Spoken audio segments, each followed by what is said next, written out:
स्थानिक स्वराज्य संस्थांच्या निवडणुकांमध्ये परवा ज्यावेळी मी होतो त्याच्यामध्ये मला असं वाटतं की गणेश गीतेंचा जो फॉर्म होता तो देखील मागे गेलेला आहे. राष्ट्रवादी काँग्रेस पक्षाचे 2 फॉर्म जे होते ते देखील मागे गेलेले आहे. मालेगावचा एक जो फॉर्म होता तो देखील मागे गेलेला आहे. आता 2च फॉर्म शिल्लक आहेत. त्याच्यामध्ये गोकुळ गीते आणि प्रसाद हिरे. तर सकाळपासून मी 2दा प्रसाद हिरेंशी बोललो. संध्याकाळच्या टप्प्यामध्ये प्रसाद हिरेंना स्वतः दादाजी भुसे जे नंदुरबारच्या दौऱ्यावर आहेत ते स्वतः त्या ठिकाणी भेटणार आहेत आणि मी देखील स्वतः गोकुळ गीतेंशी फोनवरनं संपर्क साधून मी देखील त्यांना विनंती केलेली आहे.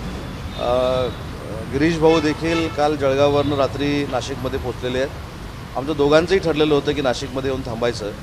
आता पुढच्या अर्धा तासामध्ये कारण काहीतरी गिरीश महाजन साहेबांचे काही नाशिकमध्ये कार्यक्रम होते त्याच्यामुळे ते कार्यक्रम झाल्यानंतर आता गणेशजींना आणि गोकुळजींना भेटतील आणि मी प्रचंड आशावादी आहे. प्रचंड सकारात्मकता स्वतः माझ्यामध्ये असल्यामुळं मला ठाम विश्वास आहे की योग्य तो निर्णय होईल आणि महायुतीचे उमेदवार नरेंद्र दराडे जे आहेत त्यांचं समर्थन उरलेले दोन्ही आमचे सहकारी उमेदवार जे आहेत हे करतील याच्यावर माझा ठाम विश्वास आहे. आज सकाळी देखील गोकुळ गीतेंची भूमिका आहे की निवडणुकीतून माघार घेणार नाही, मी भाजपमध्ये नाही आहे त्यामुळे माझ्यावर दबाव आणू नये भाजपकडून अशा पद्धतीने माघार घेणं. नाही, एक लक्षात घ्या की अगदी 100% त्यांच्या मताशी मी सहमत आहे की कुणीच कुठच्या उमेदवारावर दबाव आणू नये. मी स्वतः म्हणजे कदाचित मी रेकॉर्डिंग ठेवत नाही पण मी जर रेकॉर्डिंग गोकुळजींबरोबरचं बोलताना तर ठेवलं असतं तर मी तुम्हाला नक्की ते ऐकून दाखवलं असतं. मी त्यांना विनंती केलेली आहे. शेवटी मी ज्या पक्षाचं नेतृत्व मानतो, एकनाथ शिंदे साहेबांना मानतो, त्यांच्या पक्षाच्या बाबतीत जर अडचण निर्माण झालेली असेल तर दबाव कशाला आणायचा. शेवटी आपण एकमेकाची तोंड बघत असतो. त्याच्यामुळे मी त्यांना अगदी सन्मानपूर्वक विनंती केलेली आहे आणि मला खात्री आहे की गिरीश भाऊ महाजन आणि मी त्यांच्या सन्मानपूर्वक मागणीला विनंतीला ते मान देतील. मुळात काल माघारीचा दिवस होऊन गेलेला आहे. आता ते नक्की काय अपेक्षित आहे, काय करणार? नाही, ठीक आहे ना, माघारीचा दिवस जरी होऊन गेला असला तर बघा राजकारणामध्ये समज गैरसमज हे होत असतात परंतु ते वेळेवर जर दूर केले तर त्याचे परिणाम दूरगामी होत नाहीत. त्याच्यामुळे मला असं वाटतं की योग्य तो निर्णय होईल आणि महायुतीला पोषक असा निर्णय होईल. साहेब, याच्यामध्ये एक मुद्दा असा आहे की जळगावला तुमच्या पक्षाकडनं एक उमेदवार तिथं बंडखोरी केलेली होती, त्यांनी अर्ज भरला होता, शेवटपर्यंत तिथेही अशीच परिस्थिती निर्माण झाली होती. या 2 ज्या घटना आहेत त्या एकमेकांवर अवलंबून आहे असा सुद्धा एक सूर बघायला मिळतो. मला असं वाटतं की गिरीश भाऊ बाईटमध्ये अशा पद्धतीचं बोललेले आहेत. आणि दुसरी महत्त्वाची गोष्ट सांगतो की जळगावमध्ये जे आमचे उमेदवार असतील किंवा इथे जे उमेदवार असतील हे दोघेही महायुती म्हणून समजून घेतील. कारण शेवटी भाजपाचे सगळे लोक आहेत ती देवेंद्रजी फडणवीस साहेबांचं, गिरीश महाजन साहेबांचं नेतृत्व मानतात, बावनकुळे साहेबांचं मानतात, प्रदेशाध्यक्ष रवींद्र चव्हाण साहेबांचं मानतात. तसं आमच्या पक्षामध्ये एकनाथ शिंदे साहेबांचं सर्वमान्य नेतृत्व आहे. त्याच्यामुळं तिथं देखील योग्य तो तोडगा निघेल. काल मी आता परभणीमध्ये होतो. परभणीमध्ये काही गैरसमजातनं राष्ट्रवादी काँग्रेस पार्टीनं 2 फॉर्म भरले होते, भारतीय जनता पार्टीनं फॉर्म भरले होते. आता आमच्यासमोर फक्त जिथं UBT आहे तिथं आमचा विजय निश्चित झालेला आहे. त्याच्यामुळे इथं देखील विजय निश्चित करण्यासाठी नक्की चांगल्या पद्धतीचा मार्ग आम्हाला सापडेल आणि आम्ही याच्यातनं पुढे जाऊ. आपण गिरीश महाजनांचं नाव घेत आहे. काल सुद्धा गिरीश महाजनांनी प्रयत्न केले, परवा प्रयत्न केले तरी देखील उमेदवारी अर्ज मागे घेतले. आज घेतील हे कशावर मागता? नाही, मी काय सांगितलं की मी प्रचंड आशावादी आहे. मी असं कुठं चॅलेंज केलेलंच नाही की मी आल्यामुळं कोणाचा तरी फॉर्म मागं आता घेतला जाईल, मी त्यांच्यावर दबाव आणेन. शेवटी गिरीश भाऊ देखील विनंती करतायत, मी देखील विनंती करतो आहे. आणि गिरीश भाऊंचं वारंवार नाव का घेतलं तर आपल्या माध्यमातून आम्ही ऐकलेलं आहे की हे दोन्ही गणेश गीते किंवा गोकुळ गीते जे आहेत त्यांनी स्पष्ट सांगितलं की आम्ही महाजन साहेबांचं ऐकतो आणि याच्यामध्ये असं सांगून काही कुठच्याही पद्धतीनं गिरीश महाजन साहेबांचं खच्चीकरण करायचं नाही किंवा त्यांना बोलून काही त्यांनी माझं खच्चीकरण त्यांना करायचं नाही. आम्ही महायुतीतले दोन्ही मंत्री आहोत आणि माझ्यापेक्षा तर गिरीश भाऊ सिनियर आहेत. त्याच्यामुळे गिरीश भाऊंचं वारंवार नाव कुठच्याही राजकीय पद्धतीनं मी घेत नाही. तर ह्याच्यातनं सुवर्णमध्ये निघावा आणि महायुतीचा उमेदवार फार मोठ्या फरकानं निवडून यावा यासाठीच ही भूमिका आहे.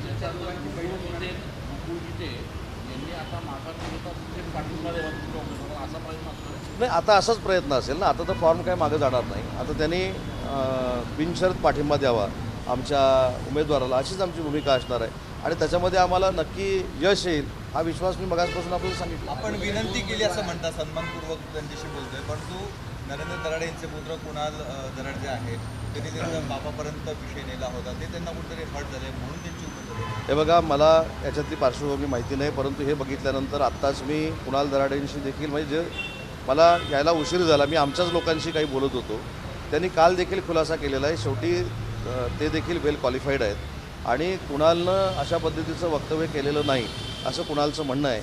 आणि त्याच्यामध्ये अनावधाना जर त्यांचा गैरसमज झाला असेल तर त्याच्याबद्दल देखील कुणालजी दिलगिरी व्यक्त करतील ना. पण आज मी ज्यावेळी त्यांना विचारलं ते मला म्हणलं की साहेब मी असं काही केलेलं नाही, मी बोललेलो देखील नाही, हे काहीतरी गैरसमजातनं झालेलं आहे आणि अशा पद्धतीचा गैरसमज गोकुळजींनी करून घेऊ नका हे देखील मी त्यांना फोनवरनं सांगितलं आहे. त्याच्यामुळं कुणालनं काल काहीतरी खुलासा केलेला आहे आणि याच्या बाबतीमध्ये कुठेही मी असं वक्तव्य केलेलं नाही.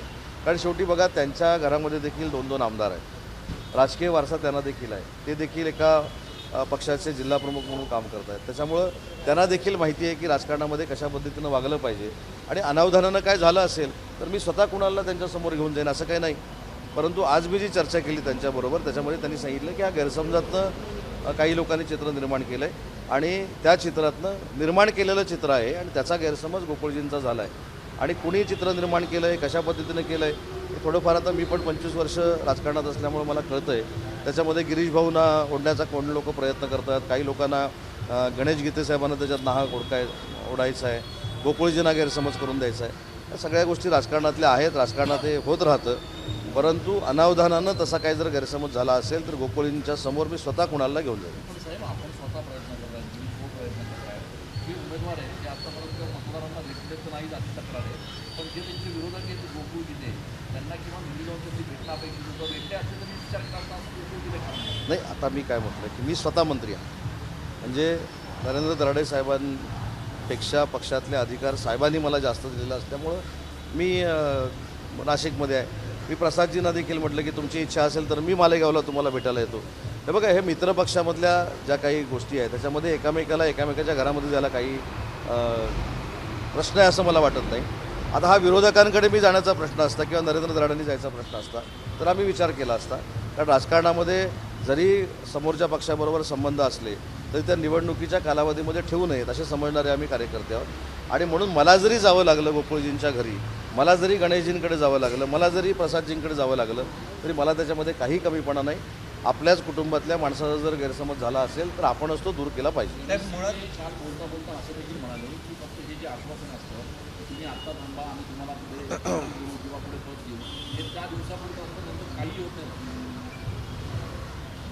ते कोणाबद्दल बोलले मला खरंच काय माहिती नाही. परंतु मी शिंदेसाहेबांचा थोडा स्वतः ते मुख्य नेते झाल्यानंतरचा इतिहास सांगतो की खासदारकीच्या निवडणुकीला आम्ही हेमंत पाटील साहेबांना खासदारकीचं तिकीट देऊ शकलो नाही, भावना गवळींना आम्ही देऊ शकलो नाही, कृपाल तुमाणेंना आम्ही देऊ शकलो नाही. हे कमिटमेंटप्रमाणे तिन्ही विधान परिषदेचे आमदार झाले. त्याच्यानंतर नीलमताई गोरे उपसभापती होत्या, त्यांना देखील साहेबांनी सांगितलं होतं की तुम्ही जर आमच्यासोबत काम केलं तुम्हाला आम्ही परत विधान परिषदेमध्ये रिपीट करतो, त्यांना देखील केलं. त्याच्यानंतर बच्चूभाऊ कडूंसारखा एक कार्यकर्ता जो आमच्याबरोबर गुवाहाटीला होता, सगळं कष्ट त्याने सहन केले, त्याला देखील साहेबांनी विधान परिषद दिली. आणि इथलं उदाहरण आहे, कोणाला मानो कोण न मानो कोण काय त्याच्याबद्दल बोलो, परंतु ज्यावेळी नरेंद्र दराडे शिवसेनेमध्ये आले तरी साहेबांनी त्यांना कमिटमेंट दिली होती की बाबा मी तुम्हाला विधान परिषदेचं परत तिकीट देतो. त्याच्यावरनं साहेब ढळले नाहीत. त्याच्यामुळे शिंदेसाहेबांचा जर मुख्य नेते झाल्यानंतरचा जर आपण प्रवास बघितला किंवा पूर्वीचा नगरविकास मंत्री असतानाचा देखील प्रवास बघितला तर सर्वसामान्य माणसाला दिलेला शब्द ते पाळतात. आणि त्या बाबतीत जर गोकुळजींची किंवा गणेशजींची तशी इच्छा असेल मी साहेबांबरोबर त्यांचं बोलणं करून देईन. गणेश गीतेसाहेब स्वतः शिंदेसाहेबांना परवा रात्री भेटलेले आहेत गिरीश भाऊ महाजन साहेबांबरोबर, हे देखील आपल्या सगळ्यांना माहिती आहे. साहेब, शब्द दिला म्हणून केवळ उमेदवारी दिली, परंतु नरेंद्र दराडे यांच्याविषयी तुमच्या पक्षातच नाराजी आहे. गणेश गीतेंना शिवसेनेकडनं उमेदवारी द्यावी यासाठी तुमच्या पक्षातल्या काही लोकांनी प्रयत्न पण केले. नाही, मला ह्याच्यातली काही कल्पना नाही. शेवटी बघा 17 ठिकाणी भाजपाने जे उमेदवार दिलेले आहेत ते सगळेच काय पसंतीचे दिले तशातला भाग नाही. आता आपण सातारा सांगलीचा जर विचार केला तर तिथं नाव वेगळं चालत होतं, वेगळ्याला तिकीट मिळालं, हे होतच राहतं राजकारणामध्ये. त्याच्यामुळे मला असं वाटत नाही की आमच्या कार्यकर्त्यांनी आमच्या मतदारांनी नाराज व्हावं. शेवटी नेत्याचा शब्द हा सर्वमान्य असला पाहिजे, तो आदेश मानला गेला पाहिजे आणि ह्याच्यातनंच पुढचं आम्हाला कळतं ना. मुद्दा असा आहे की मला एखादी गोष्ट जर साहेबांनी सांगितली आणि मी जर ती ऐकली नाही तर ठीक आहे, आज हे तात्पुरत्या स्वरूपाचं होऊन जाईल, पण साहेबांना कळेल ना की मी किती निष्ठावान आहे, मी किती साहेबांना मानतो, मी किती शिवसेनेला मानतो. त्याच्यामुळे शिवसेना हा शिस्तप्रिय पक्ष आहे, आदेशावर चालणारा पक्ष आहे. त्याच्यामुळे साहेबांनी दिलेले आदेश हे प्रत्येक मतदाराला मान्य करावे लागतात. दादा बोलले गोकुळ तिथे असं म्हणतात का की दराडे माझ्या घरी एकदाही आले नाही मला समजावण्यासाठी. गणेश म्हणजे कुठल्याही दराडे आले नाही, किशोर दराडे आले नाही, किंवा कोणी आलं नाही. त्यांना एवढा इगो आहे, ते म्हणतात होऊन जाईल आमचं सगळं होतं. नाही. त्या पद्धतीने बाप काढला. ऐका मी सांगतो, बाप काढलेला नाही. पुन्हा एकदा सांगतो, मला ह्या सगळ्या ह्याच्यामध्ये मी नाशिकची निवडणूक बघितल्यानंतर थेट लोकसभेतले दिवस आठवले. नाही थेट म्हणजे संविधान बदलणार आहे. त्याच्यानंतर जर NDAचं सरकार आलं तर मुस्लिम बांधवांना देश सोडावा लागणार आहे. म्हणजे एखादा फेक नरेटिव्ह कशा पद्धतीनं सेट देशाच्या पातळीवर होतो हे मला नाशिकमध्ये आता 2 दिवसात कळायला लागलेलं आहे. त्याच्यामुळं हा फेक नरेटिव्ह आहे. आणि तरी मी सांगितलं की कुणालकडनं अशा पद्धतीचं अनावधानानं काय झालं असेल, झालेलं नाही तर मी कुणालला स्वतः गोकुळजींच्या समोर नेऊन बसवायला तयार. बाळ माने यांनी असं म्हटलं की तुम्ही जे प्रयत्न करताय आता विधानसभेच्या निवडणुकांच्या अनुषंगाने, तर उपमुख्यमंत्री होण्यासाठी तुमचा प्रयत्न आहे म्हणून ते प्रयत्न चालू असतील. असं कोण म्हणाले? बाळ माने कोण आहे? ते तुमच्या मतदारसंघातले नाही बाळमानेंचा प्रश्न साहेब, तुम्ही मला प्रश्न विचारता. बाळमानेनं मी 5 वेळा पाडले हो. आणि त्याच्यापेक्षा पुढचं सांगतो की मच्छीमार सोसायटीच्या 16 मतामध्ये त्यांना मी पाडले. त्याच्यामुळे बाळमानेने माझ्यावर एखादी टीका करावी आणि मी त्यांच्यावर बोलावं म्हणजे मी त्यांना राष्ट्रीय नेता बोलवल्यासारखं आहे. त्यामुळे कालची त्यांची तुम्ही भूमिका बघितली ना, सर्व म्हणजे त्यांच्या पक्षामध्ये असताना देखील, आता हे रत्नागिरीमध्ये होते, माझ्यापेक्षा ह्यांना चांगली माहिती आहे. त्यांच्या भूमिकेवर बोलून मला काही त्यांना फार मोठं करायचं नाही. त्याच्यावर जर त्यांचे नेते बोलले असते पूर्वीच्या पक्षातले तरी बोललो असतो. नारायण राणेंनी पण टीका केली त्यांच्यावर. एकी बाजूला नितेश राणे त्यांच्या मागासाठी प्रयत्न करतात, परंतु नारायण राणेंनी पण टीका केली. काय बोलले राणेसाहेब? चोराच्या उलट्या बोंबा आहेत वगैरे वगैरे. अजून काय पाहिजे? राणेसाहेबांनी जर एखाद्या व्यक्तीवर आपलं मत प्रदर्शन केलेलं आहे तर ते आमचे खासदार साहेब आहेत, कोकणचे नेते आहेत, कोकणातले मुख्यमंत्री राहिलेले आहेत. त्यांना कोकणाच्या कानाकोपऱ्याचा अभ्यास जसा आहे तसा प्रत्येक माणसाचा अभ्यास आहे. त्याच्यामुळे आता राणेसाहेबांनी त्याच्यावर वक्तव्य केल्यानंतर मी कशाला बोलायचं? गिरीश महाजन नाशिकमध्ये आहेत, तुम्ही आहात. आता या सगळ्या प्रश्नावर तोडगा काढण्यासाठी बैठक वगैरे होणार आहे. गिरीश महाजन साहेबांचे बहुतेक कार्यक्रम आत्ताच संपलेले आहेत. तुमची देखील पत्रकार परिषद झाली. त्याच्यामुळं त्यांनी मला असं सांगितलं की ते आता गणेश गीते यांच्याबरोबर सगळी चर्चा करणार आहे. आपण सकारात्मक राहू. तुम्हाला थोडा संध्याकाळपर्यंत त्रास होईल परंतु काहीतरी सकारात्मक निर्णय होईल. संजय राऊतांचं असं म्हणणं आहे, जर महायुतीकडे बहुमत आहे तर मग बिनविरोध निवडणुका कशासाठी करतायत आणि यामध्ये जवळपास 150 कोटी रुपयांची उलाढाल झाली काल एका दिवसामध्ये. एक लक्षात घ्या, मी कोकणाचं उदाहरण तुम्हाला देतो. कोकणाचा कुठच्या उमेदवारानं मागं घेतला फॉर्म? मला संजय राऊत साहेबांना एक विनंती करायची की त्यांनी देखील एक विचार केला पाहिजे की फक्त आणि फक्त उदय सामंतला राजकीय अडचणीत आणण्यासाठी एक माणूस त्यांनी घेतला, त्याला विधानसभेचं तिकीट दिलं. विधानसभेचं तिकीट दिल्यानंतर जे काय व्हायचं ते झालं. आता त्याला विधान परिषदेचं तिकीट दिलं, त्याने आयत्या वेळी मागं घेतलं. मग कुणी UBTनं मागं घेतला आहे, UBTच्या उमेदवारानं मागं घेतला आहे. मग UBTचा उमेदवार जो आहे तो पश्चाताप न होणारा द्या ना. जे आम्हाला सल्ले दिले जातात की आम्हाला पश्चाताप दिल्यामुळं आता मातोश्रीवर हे बघा आहे, यांना पश्चाताप झाले म्हणून हे मागं आले ना. त्याच्यामुळं स्वतःचे निष्ठावान शिवसैनिक जे UBTचे आहेत त्यांना विश्वास असा द्या की आम्ही जे काय आहे तुम्हाला ताकद देऊ, आम्ही तुम्हाला निवडून आणू. ज्यांच्याकडे संख्याबळ नाही अशा व्यक्तींना निवडणुकीची संधी जर दिली तर असेच घाबरून मागं जातात. आता त्याच्यामध्ये विनायक राऊत साहेबांची देखील मी काल काहीतरी स्टेटमेंट ऐकली की आता हे जे तुम्ही जी नावं घेत आहेत ते आमच्या नावानं बोंब मारायचे, 50 ओके काहीतरी एकदम ओके. आता काय ओके? एका रात्रीमध्ये फॉर्म विधान परिषदेचा मागे जातो. मग किती खोके ओके आता UBTचंच लोकांनी सांगावं.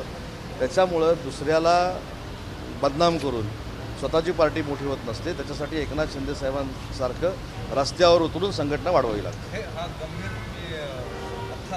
जो आपण सवाल करतायत UBTच्या लोकांना. विनायक राऊत साहेब बोलले, मी नाही बोललो. विनायक राऊत साहेबांची स्टेटमेंट अशी आहे की काहीतरी खोक्याचा व्यवहार झाल्यामुळं, सेटिंग झाल्यामुळं हे उमेदवारी त्यांनी मागे घेतलेली आहे आणि हा त्यांचा पूर्वीपासूनचा प्रवास तसाच आहे असं त्यांचं मत आहे, माझं मत नाही. बरं मी त्यांचा विषय तरी काढला होता का? तुम्ही मला प्रश्न विचारलात, मी त्यांना म्हटलं राष्ट्रीय नेता बनवायचं नाही.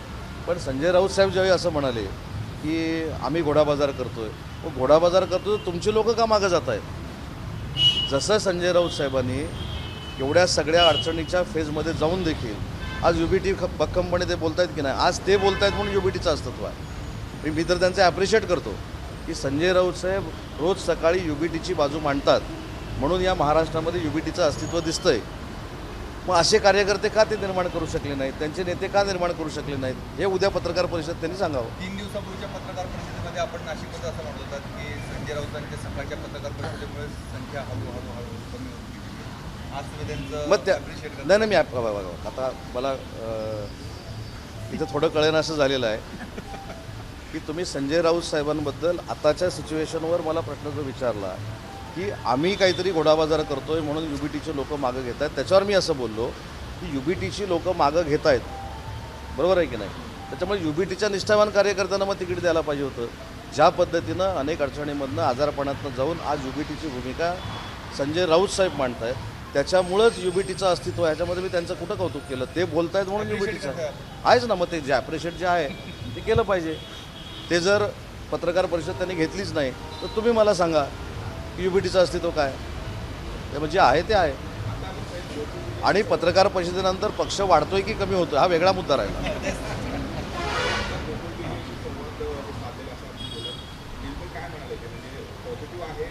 नाही मी त्यांना माझी भूमिका सांगितली. शिवसेनेच्या वतीनं त्यांना मी विनंती केली. आता बघू ना, आपले गिरीश महाजन साहेब देखील त्यांच्याशी बोलत आहेत, मी देखील त्यांच्याशी बोलणार आहे. आपण सगळ्यांनी मी 2 दिवस असं मला जाणवतोय तुम्ही सगळे आमचे हितचिंतक आहात, तर तसंच तुम्ही वाट बघा, चांगला निर्णय होईल. साहेब, पण जळगावच्या बाबत काय निर्णय अपेक्षित आहे? रेश्मा काळे जे आहेत आपल्या बंडखोर आहेत त्यांचं म्हणणं आहे नाही, जळगाव आणि नाशिकचा फक्त तुम्ही आपण जो उल्लेख करतोय ना त्याच्यामध्ये तुम्ही बघा, तुम्ही अगदी चंद्रपूरपासून गडचिरोलीपासून जर विचार केला तर सगळ्याकडच्या बंडखोऱ्या मागं घेतलेल्या आहेत, बरोबर आहे. इवन काल तर माननीय एकनाथ शिंदे साहेबांच्या पुढाकारानं शेवटचा जो फॉर्म होता NCPच्या पुण्याच्या बाबतीतला, तो माझ्या माहितीप्रमाणे 2:58 माननीय एकनाथ शिंदे साहेबांनी मागे घ्यायला लावला. त्याच्यामुळे शिंदे साहेबांचा आदेश हा सर्वमान्य आहे. सगळी मतं शिवसेनेची इंटॅक्ट आहेत. महायुतीलाच त्याचं मतदान होईल अशा पद्धतीची भूमिका आमची राहणार आहे. आणि त्याच्यावर इकडचं असं झालं की तिकडचं तसं, हा आमच्यातली ही चर्चा आहे ती आम्ही संध्याकाळपर्यंत चर्चा संपवू आणि तुम्हाला संध्याकाळपर्यंत एक अतिशय चांगला सगळ्यांनी एकत्र येऊन पत्रकार परिषदेमधून बाईट देऊ. सत्तर आणि संजय शिरसाट 2-1 दिवसापासून जरा एकमेकांच्या विरोधात बोलत होते, पण आज एकाच गाडीमधनं प्रवास केला त्यांनी. विरोधात बोलले तरी अडचण आहे, गाडीमध्ये बसले तरी अडचण आहे. हे त्यांची किती अडचण असेल बघा. मग ते विरोधात ज्यावेळी एकामेकाच्या बोलतात त्यावेळी ती ब्रेकिंग असते. आज स्वतः एकामेकाच्या गाडीत बसलेत तरी ती ब्रेकिंग आहे. त्यामुळे चांगलं आहे ना, आपल्याला काहीतरी ते देत आहेत त्याबद्दल त्यांचं अभिनंदन केलं पाहिजे. 100% चांगले संकेत आहेत. आणि म्हणून आपण ज्यावेळी काही गोष्टी अशा अज्युम करतो की आता कायमस्वरूपी संजय शिरसाट साहेबांचा आणि अब्दुल सत्तार साहेबांचा वाद आता तुम्हाला कायमस्वरूपी बघायला मिळणार, हे सुखद धक्के असतात. आम्हाला माहिती असतं पण तुमच्यासाठी सुखद धक्के असतात. पण बघा, कालपर्यंत ते विरोधात होते म्हणून ब्रेकिंग होती, आज ते संजय शिरसाटांच्या गाडीत एकत्र बसले म्हणून ब्रेकिंग झाली. मध्येच दानवे साहेबांची पण गळाभेट घेतात. कोणाची? दानवे साहेब आज घेतली का? त्या दिवशी रस्त्यात समृद्धी महामार्गावर नाही, सुखद धक्के म्हणण्यापेक्षा मला म्हणजे राजकारणातलं एक माहिती आहे की राजकारणामधला विरोधक हा निवडणुकीपुरता असावा. आणि हे बंधन मी देखील पाळलेलं आहे शिंदेसाहेबांच्या नेतृत्वाखाली आणि शिंदेसाहेबांनी देखील पाळलेलं आहे. याचं एक उदाहरण मी आपल्याला सांगतो. ही गळाभेट झाली तर आपला हा यशवंतराव चव्हाण साहेबांचा वारसा आहे, वंदनीय बाळासाहेबांचा वारसा आहे, हे आपण मानलं पाहिजे. संजय राऊत साहेब जेव्हा आजारपणामध्ये होते त्यावेळी स्वतः एकनाथ शिंदे साहेबांनी त्यांचे बंधू सुनील भाऊंना फोन करून लवकरात लवकर संजय राऊत साहेब बरे झाले पाहिजेत अशा पद्धतीची प्रार्थना केली होती. त्याच्यामुळे राजकारणाचे हेवे दावे आणि वैयक्तिक आपलं आयुष्य हे वेगळं असलं पाहिजे. परंतु काही लोकांना हे पटत नाही. काही लोकांना असं वाटतं की आम्ही जे काही 3.5-4 वर्षापूर्वी गुवाहाटीला गेलो आहे म्हणजे भारत पाकिस्तानच लढाई आहे, ते त्याच मूडमध्ये असतात. सकाळी उठल्यापासून एकनाथ शिंदे, रात्री झोपेपर्यंत एकनाथ शिंदे. म्हणजे तुम्हाला माहीत असेल मुघलांच्या काळामध्ये मुघल कुठे जरी गेले तरी संताजी धनाजी दिसायचे, तसे एकनाथ शिंदेसाहेब सकाळी उठल्यापासून झोपेपर्यंत काही लोकांना दिसतात. ही राजकारणाचा काही संस्कार किंवा परंपरा नाही. जर गळाभेट दानवेंची झाली असेल तर हा महाराष्ट्राच्या राजकीय राजकारणाचा संस्कार आहे. Thank you sir.